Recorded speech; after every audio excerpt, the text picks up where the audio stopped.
explicar um pouco mais, né, Antônio? Cara, eu queria começar com ele nesse sentido, porque hoje a gente está vivendo um cenário um pouco diferente do FUND, do crédito imobiliário no Brasil, né? Nós estamos convivendo com a Selic aí bastante alta, com viés de alta ainda, pelo menos momentâneo, com tendência de baixar um pouco mais na frente. A gente sabe que isso em algum momento atrapalha o mercado, mas a gente teve, e a gente estava falando um pouco no intervalo, um pouco de morosidade das instituições bancárias num processo de liberação do crédito, que isso acaba dificultando o desenvolvimento do mercado de uma forma geral.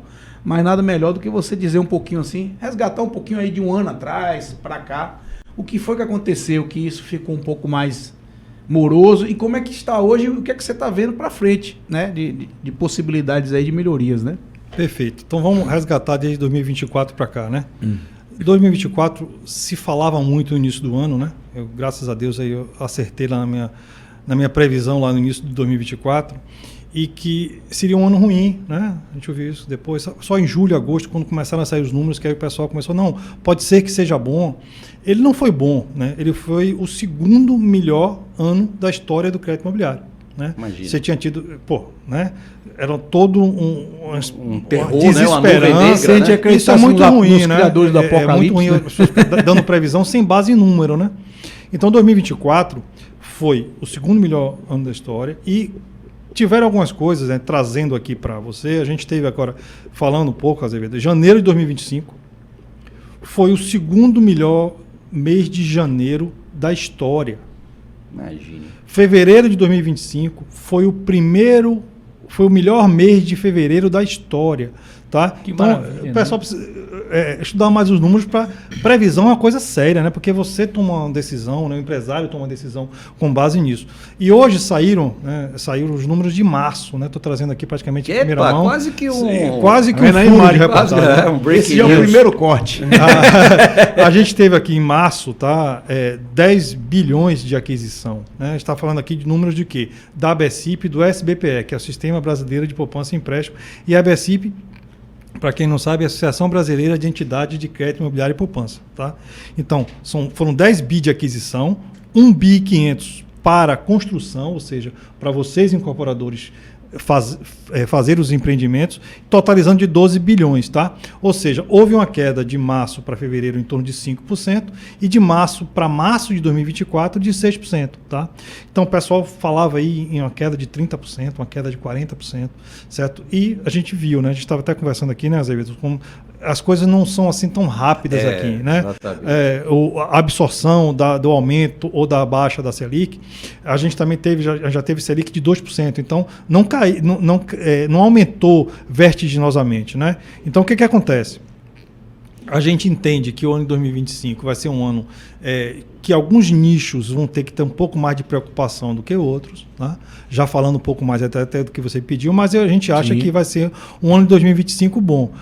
Vou trazer um número aqui da CT, tá? Só para você ter uma ideia.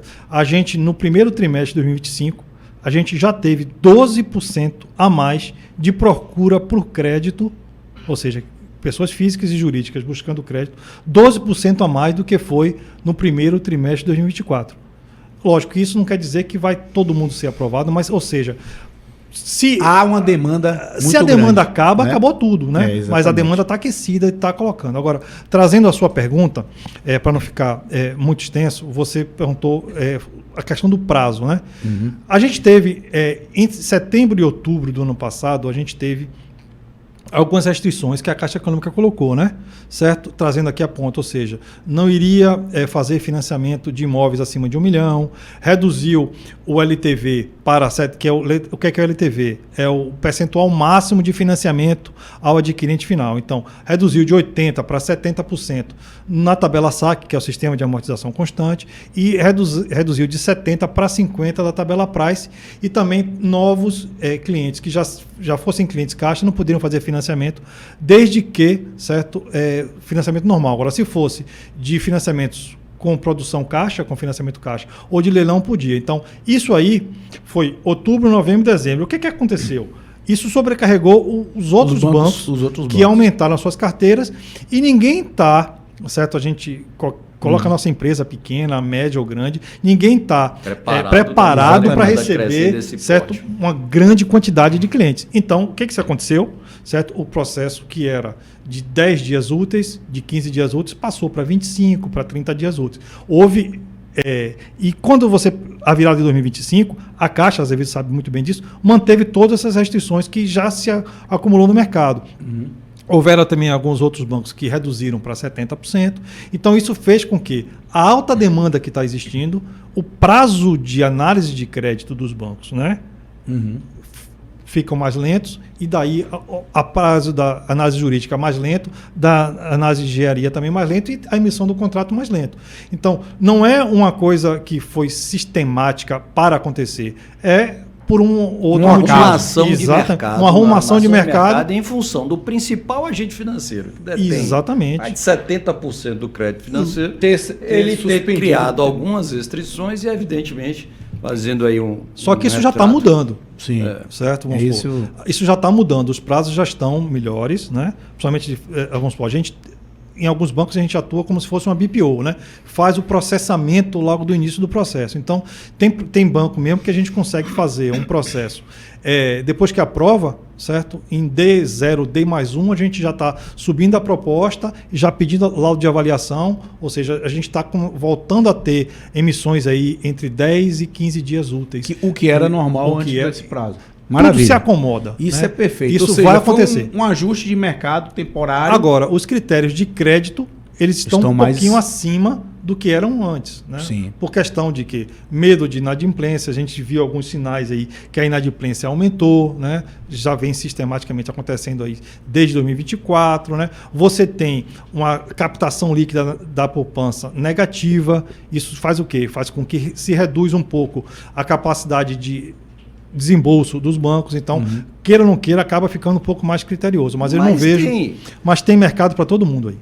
E aí vou trazer aí para o mundo dos incorporadores. Eu queria que, começando aí por Léo, que ele apresentasse um pouquinho do dia a dia, né, do que faz, porque saber exatamente o que Leandro faz, qual é os principais empreendimentos, de como começaram, traz aí um pouco dessa história. E se você, enquanto incorporador, e com recente lançamento que vocês estão percebendo essa sinalização e esse cenário aí. Pode ir contra, viu? Pode ir contra, viu? Eu estava aqui vendo o Tom falar. A gente ainda está na fase da paz e amor, mas daqui a pouco a gente começa a parte. Diz que tem podcast que tem que botar um segurança na porta. O negócio começa a pegar fogo. Quando chegar a fase do ping-pong dele, você vai ver que paga isso mesmo. Eu estava vendo o Tom falando aqui e eu fico muito feliz em ouvir, né? Porque eu fico surpreso por algumas rodas de conversa e você começar a falar negativamente sobre o mercado imobiliário. E do mesmo jeito que você falou, Tom, é muito bem dito até, que algumas pessoas são muito levianas, eles falam como sofistas, não tem dado concreto para poder dizer. Você está trazendo um dado concreto, eu estou vendo muita gente, porque o banco não tem dinheiro para emprestar. Eu falo, meu irmão, no dia que o banco não tiver dinheiro para emprestar, vamos fechar as portas, né, de todos os lugares e a gente vai procurar o que fazer. Porque o banco é o principal financiador de todas as indústrias. Né? Então, se você tem aí Caixa Econômica, como você mesmo disse, fomentando o mercado imobiliário, sempre fomos bem recebidos enquanto incorporadores aqui pelas agências, pela superintendência, tá de parabéns aí o pessoal. E assim, a gente precisamos de um financiamento dentro do Porto Privilégio, um empreendimento que a gente entregou o ano passado, fomos super bem atendidos, né? A gente fez o desligamento agora das cédulas de crédito. Sim, a gente passou por tudo isso aí, Tom, que você trouxe, porque foi um freio de arrumação, houve realmente, né, esses ajustes que são necessários e muito bem-vindos para poder você entender como é que vai se comportar. Você não pode fazer uma previsão, você não pode estar numa oscilação desse que a gente passou pela taxa Selic sem um ajuste, sem peraí, calma. Um freio de arrumação, né? Vamos entender o que é que vai acontecer ali na frente, como é que eu vou te emprestar agora o capital, como é que vai ser isso. Sim, a gente eu vi quando desceu, por exemplo, as pessoas, você antes financiava 90%, aí você passou a financiar agora que eu acho que 80% no lançamento, 80% no lançamento? Isso você tem algumas